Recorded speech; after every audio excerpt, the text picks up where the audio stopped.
Hey, what is going on guys? Danny here, hope you've all been doing well. In this video, I wanted to discuss the latest information that came from both Microsoft and Sony regarding their next generation game consoles, the Xbox Series X and the PlayStation 5. And I wanted to give you guys my thoughts on them from a PC gamer's perspective because honestly, I'm actually quite impressed with what they're doing with the next gen hardware. I haven't felt this way about consoles in a very long time, and they've definitely gotten my best interest, considering these next generation of game consoles have never been more PC-like than before. Whether you game on a mixture of platforms or strictly stick to a console or a PC, it's always a good idea to pay attention to the developments in either segment because the technologies that are being used get implemented across the platforms, especially when the CPU and GPU are manufactured from one semiconductor. Even if you do just strictly game on PC, the specifications which were showed off really got me excited as a PC hardware enthusiast, and I'll explain more as to why that is. Speaking of specifications, let's first go through the information that Microsoft had shared with us. Their Xbox gaming division had been gradually introducing more and more information about the console these past few months. On March 16th, 2020, their Xbox division showcased a closer look at the console, unveiling all the new tech that they were implementing and showing off full system specs for the console. Microsoft stated that they wanted the Series X to be a huge leap over its predecessor and give gamers the ability to experience high visual fidelity content at 4K, along with being able to deliver a smooth 60 FPS experience and 120 FPS for more competitive games like Twitch shooters. I'm glad that this was one of their major areas of focus, since the Xbox One at the beginning was more catered towards being this all-in-one entertainment TV box that would leverage Kinect and could game. That, in my opinion, was just a disaster and the wrong direction, as it had a negative impact on the console in terms of sales and popularity amongst gamers since it was underpowered than the base PS4 and was more expensive. They also had mentioned that in order to achieve this goal, they worked hard with their partner AMD to produce hardware capable of such feats. Sebastian Nussbaum, Corporate Vice President and Senior Fellow, Semi-Custom Products and Technologies at AMD, spoke a bit about what the team created to help power Xbox Series X. Thanks to a focus on transformational design and generational performance uplift, Nussbaum said that for developers, the console ends up being a playground for technical innovation. This is due in large part to the raw power of the custom designed processor, powered by an 8-core AMD Zen 2 CPU and an RDNA 2 class GPU. In regards to full system specs, the console looks very impressive. The CPU is an 8-core custom Zen 2 processor with SMT, clocked at 3.8 GHz. So essentially, think of it as a low-powered 3700X. This right here is already a huge leap over the previous Xbox that was using the old Jaguar CPU based on the garbage bulldozer architecture. The clock speeds are also quite high, higher than I expected them to be, where I was thinking it would probably be running at a base of around 1.8 GHz and boost to like 3 or 3.2 GHz under load. But they stated that these are static clocks at 3.8 GHz, which just goes to show how efficient the Zen 2 architecture is. However, that 3.8 GHz is only available if they run the CPU with SMT off. With SMT enabled, the clock speeds drop just 200 MHz, which honestly isn't a huge sacrifice at all. As for the GPU, we've got a custom RDNA 2 base graphics processing unit rated at 12 teraflops, 52 compute units at 1825 MHz. Again, these are clock speeds which are quite high for a console, and it's interesting because AMD doesn't even actually have a graphics card in the desktop segment that can even compete with this thing.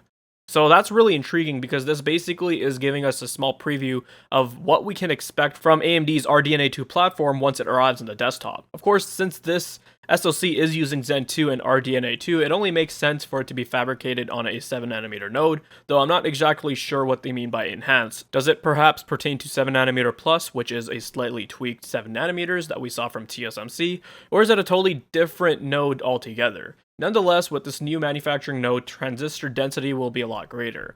Moving on to system memory, we've got 60GB of GDDR6 with a rather interesting configuration for the memory bandwidth. 10GB will be running at a rate of 560GB per second, whereas the remaining 6GB will be at 336GB per second. Now this might look a little weird to you, but I believe they did this to cut some costs, and honestly, it's not a huge deal since 336GB is plenty for the CPU. At the very least, we'll have 10GB allocated of that fast memory for the GPU, which leaves the remaining 6 for the OS and CPU. We'll have to wait and see, as AMD will be releasing more information based on RDNA 2's architectural changes in the future, and how it handles things like memory bandwidth and compression. As for internal storage, we've got a 1TB custom NVMe SSD with I/O throughput listed at 2.4 gigabytes per second raw and 4.8 gigabytes per second compressed with a custom hardware decompression block implemented. What I'll say about this is that it's actually about damn time we moved on to SSDs for console. It's a night and day difference. The system will be a lot more responsive and load times will be dramatically reduced. In fact, they even show a loading times tech demo where the Xbox Series X starts playing up a session of State of Decay 2 in 10 seconds, and the Xbox One X, which is using your traditional mechanical drive, takes like 50 seconds. They also allow for expandable storage through a 1TB expansion card. But seriously, Microsoft, can you guys please stop with this proprietary nonsense? How hard is it to just have an M.2 slot available for access? In regards to capacity though, I think that 1TB is quite low to start off. Games are getting huge, with worlds that are so expansive. Lots of game modes, textures, and models are getting more complex. I mean, Modern Warfare alone is like 150 gigabytes. Gears 5 is around 100 gigabytes. You put like 5 or 6 AAA titles on there and you're pretty much out of storage. Apart from that, you'll get USB 3.2 support for external hard drive support and 4K Blu-ray drive, HDMI 2.1, which I'll talk more about later. Furthermore, the Xbox Series X will have support for hardware-accelerated DirectX ray tracing, which simulates the properties of light and sound in real time more accurately than any technology before it. Prior to this, ray tracing was pretty much only available with NVIDIA RTX-based GPUs. But now we have the technology available on AMD hardware, and not just AMD hardware, but also working on consoles, which is impressive. This is a huge step forward because while I've been in agreement with ray tracing being the future for games, it was just too costly for most gamers and is quite performance taxing. With the consoles introducing ray tracing, we'll definitely see much more widespread adoption throughout the industry and better optimization for the tech as a result. Another important feature is the inclusion of variable rate shading, which essentially allows the console to prioritize individual effects on specific game characters or assets to its fullest.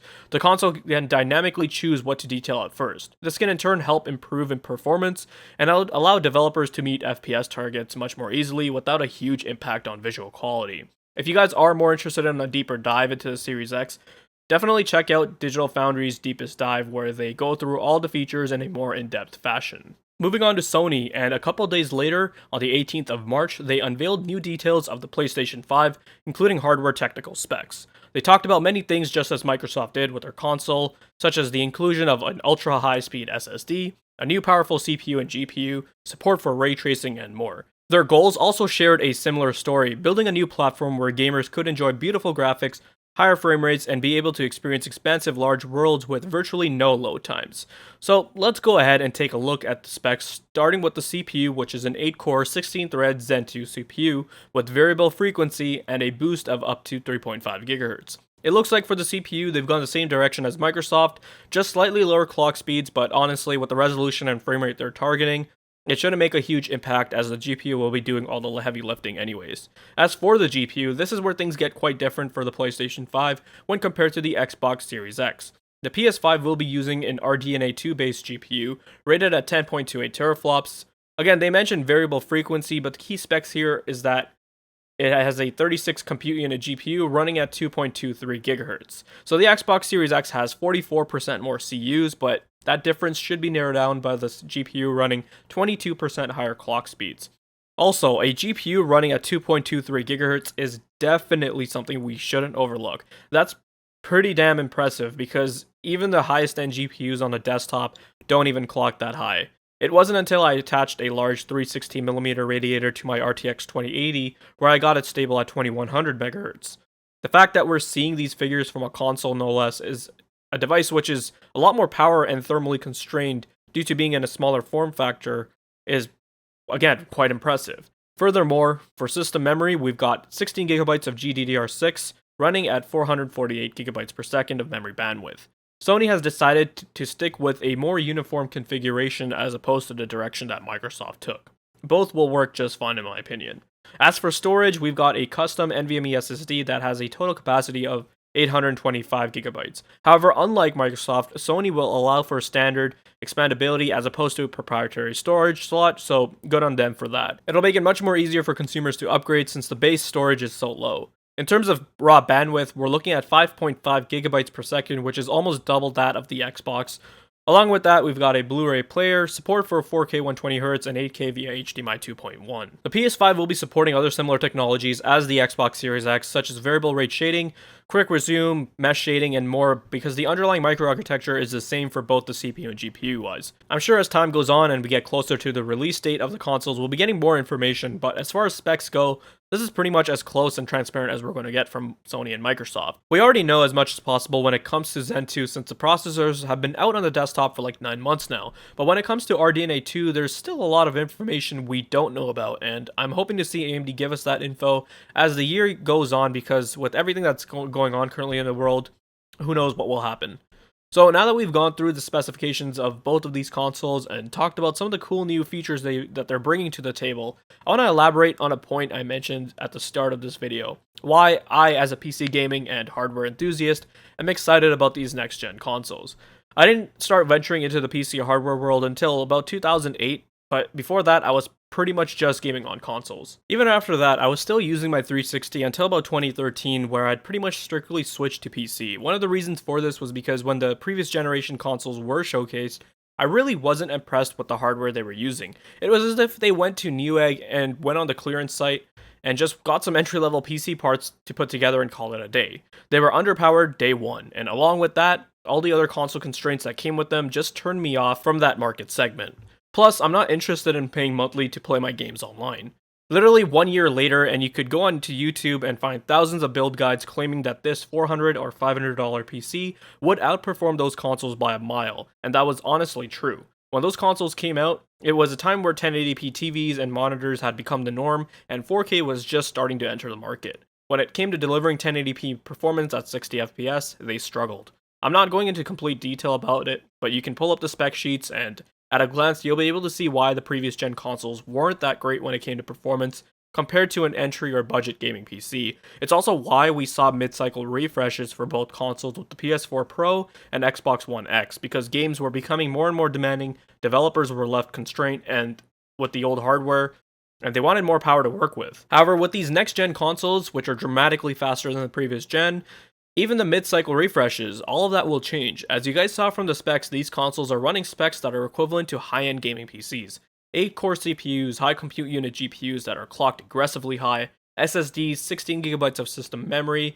These are specs that people who run high-resolution, high refresh rate monitors would be using for their PCs. You should realize a lot of gaming developers and studios that are out there work on multiple titles across many platforms. Since the hardware they'll be working with now is so much more capable, they'll have the freedom to implement a lot more in their games.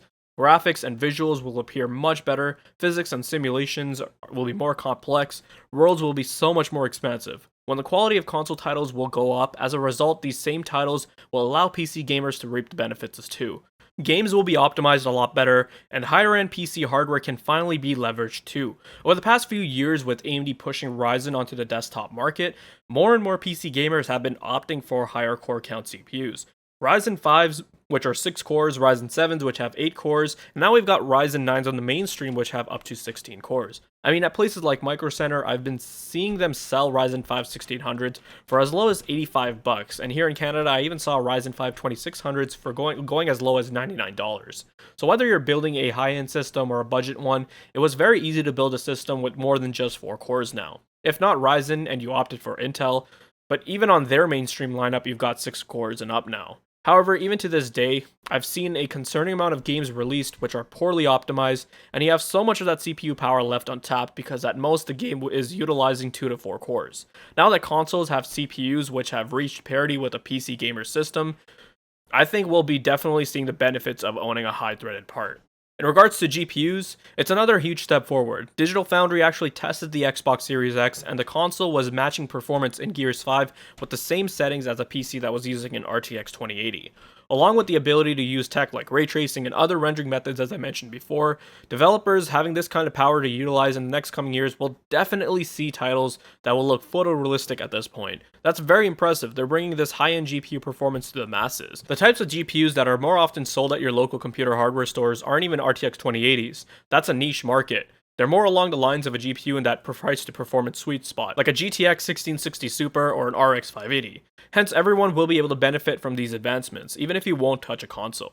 You really have to commend AMD, Sony, and Microsoft for their hard work. I have no doubt in my mind that this will have a positive impact on the graphics card market when it comes to price for future generation cards. This also indicates promising performance from AMD's upcoming desktop generation of graphics cards. The fact that we're able to cram these kinds of GPUs in these consoles means that RDNA 2 will provide amazing uplifts when it comes to performance per watt. So that's just another reason why I've been so excited about these consoles and what they mean for future PC hardware releases. HDMI 2.1 is another feature which I'm really looking forward to, as this will allow the devices to run high resolutions like 4K at refresh rates above 60. At 120Hz, this will allow for very smooth gaming.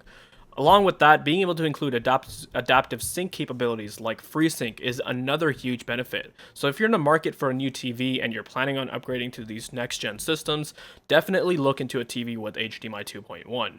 Of course, we still don't know what the prices are for these next-gen consoles. Right now, that's the million-dollar question that everyone has in their minds.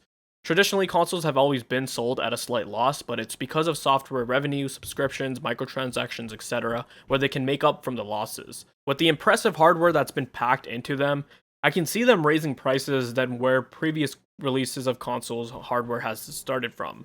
Still, they can't make them too expensive, as most consumers in this space aren't looking to spend almost $1,000 either. If they say that the Xbox Series X will be priced at $599 or even $649, that would still be reasonable considering what you are getting. It would also decimate all kinds of PC builds around that price range, as you definitely can't build a PC with similar specs at that price range.